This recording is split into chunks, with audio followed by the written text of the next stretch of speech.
Hey YouTube, what's up? It's Dusk here with my first strategy/opinions video.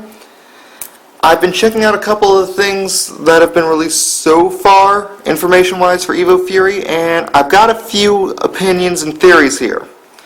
First, let's start with Tetsurion.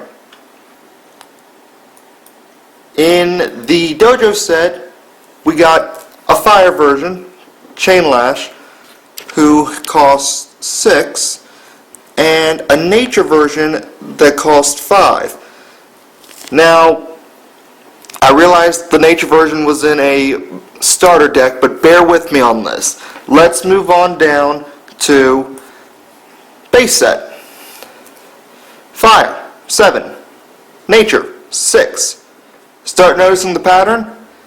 Each time we get at least one of each civilization for him, with nature being one level right under it. Which makes sense. Nature is not only good for building mana quickly, but I also find it to be one of the most efficient civilizations as far as mana costs are concerned. I'll get more to that in a sec. But then it comes back to this. I don't need to tell you what it is. If you've already been keeping up to date, there's no way you don't know, but oh god, it's just broken. I'll tell you anyway. Level 7, Evolution Creature,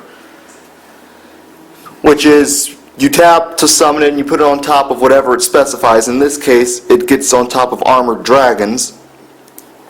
Triple Breaker breaks 3 shields. Oh, and whenever it comes out, you pick an enemy creature. They can't attack or block until the start of your next turn. Just evil, and I don't have to point this part out either, but I will anyway. 12k. Broken. But again, going back to where I started this with, this is only 7 and the fire version.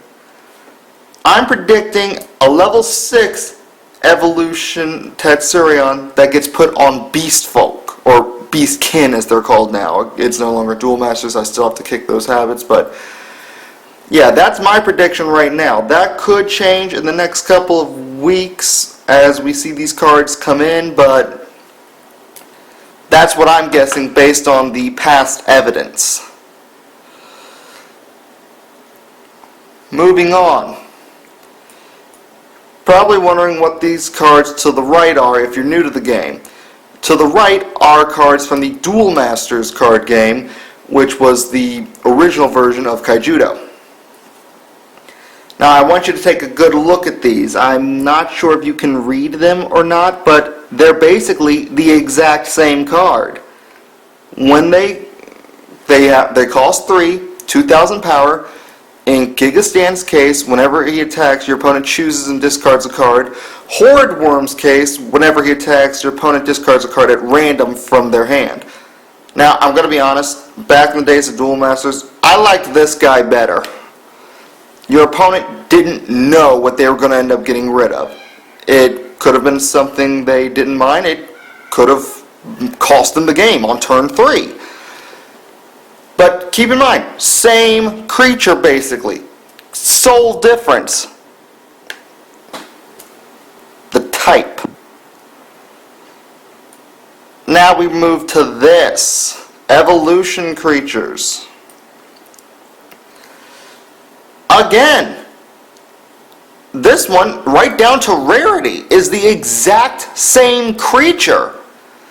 The one to the right is Chaos Worm, a parasite worm evolution in Duel Masters that was commonly put on top of Horde Worm, costs 5 to bring out, put it on Parasite Worm, 5,000 power, and when he comes out, he has a built-in terror pit.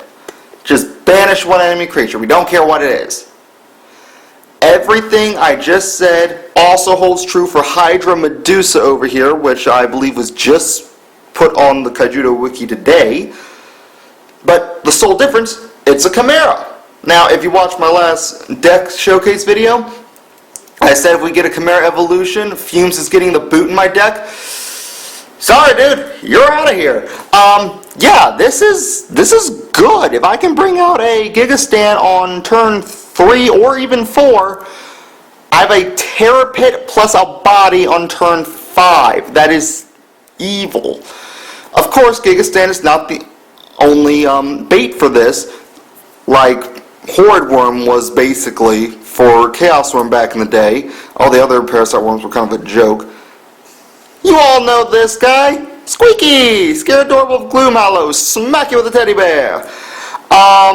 Yeah. That's a Chimera too. All the Scare Adorables are Chimeras. I saw the Chimera thing coming a mile away because of this. So yeah, that's another great bait, which unlike Giga Stand, has an ability that keeps it out long enough for it to become an evolution. Now, granted, while it does currently fall to every form of removal in the game, if the enemy doesn't pull out a removal by turn 5, boom, you have an evolution. Now, enough with my darkness bragging. Well, actually, I haven't bragged yet. I told y'all it was coming.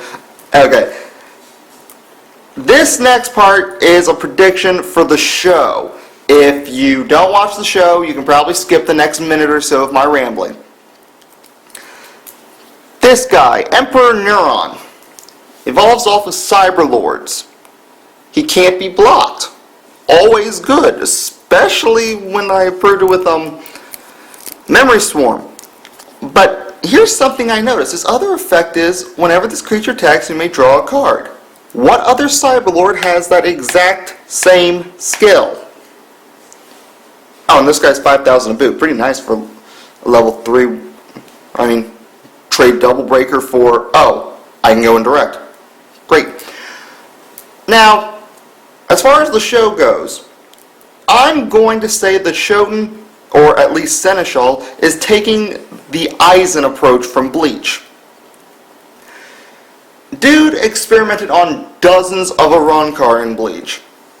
His inevitable goal was to, after perfecting the transformation process, use it on himself.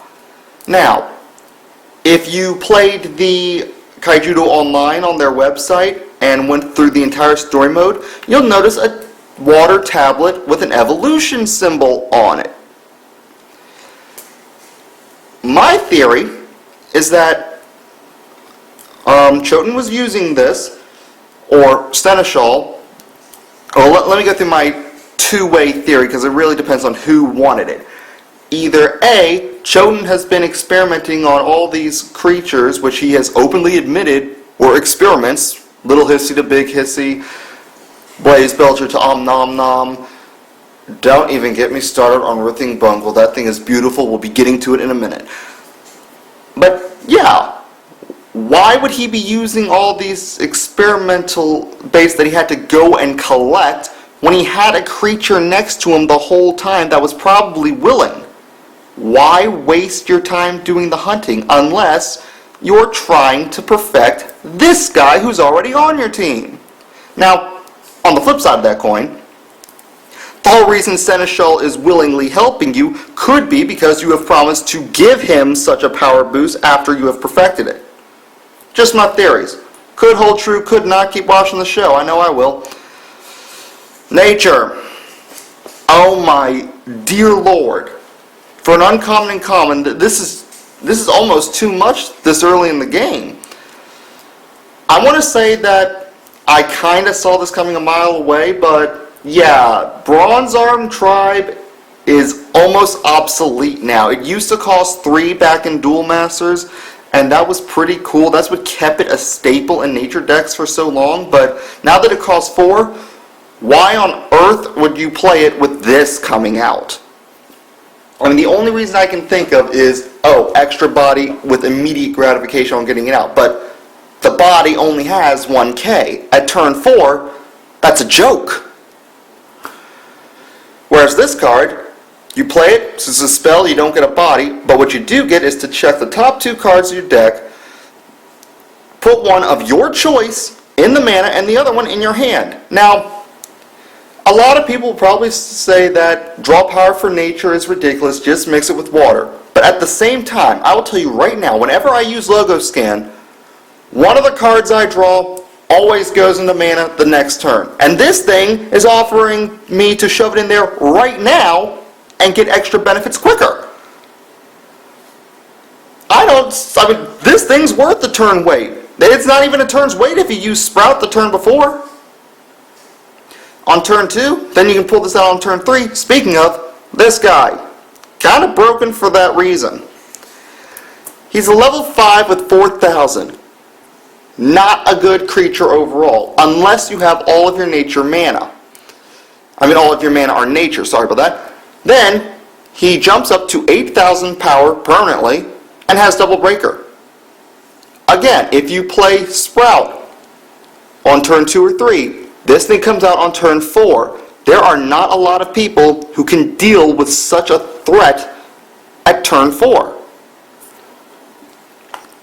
I'm really curious to see what the other, what the Restless Cycle is. I'm sure you all have seen this and the Fire one. I personally don't like the Fire one. I don't believe it's enough to warrant a Mono Civilization deck. But this plus the other nature stuff we already have and this, it's getting there quickly, especially if my Beastkin evolution with Tatsurion theory holds true. And before I move on to my next part of this video, I want opinions on this guy. Lepidos the Ancient, Megabug, level 8, 8,000 power, Double Breaker. All sounds pretty nice. However, this gets trumped by Deathblade Beetle until we get to this next effect. Deafening Wing Beat. Whenever one of your creatures wins a battle, choose one of your opponent's shields. Your opponent puts it into his or her mana zone. Now, that's normally a great effect because they don't get shield blast. But here's the problem. Level 8. By that point in the game, what do you need this effect for? Especially when you're playing nature. You should have an army. The enemy's blockers should not matter. You should be pounding them in, or they should already have the first 3 shields gone. This effect is kind of meaningless if you ask me. I want to hear your opinions. Now, you could get this out earlier, but here's the catch. You would have to have a perfect succession. So, turn 2, Sprout. Okay, so at turn 3, we can have up to 4 mana. Use that and use either Reap and Sow or Bronze Arm Tribe to jump up to 5. Next turn, charge another one. This is turn 4 we're at now, by the way. So now you have 6 mana, tap 5 of them for, I don't know, Mana Storm, having your 8. And then on turn 5, you can bring this thing out. But to bring this thing out that early leaves you incredibly vulnerable to rush decks. I just don't like that. I'm going to split it right here and pull out another video because I think I'm running out of the YouTube time limit. So yeah, I'll see you guys with the next video. It'll be in the descriptions below.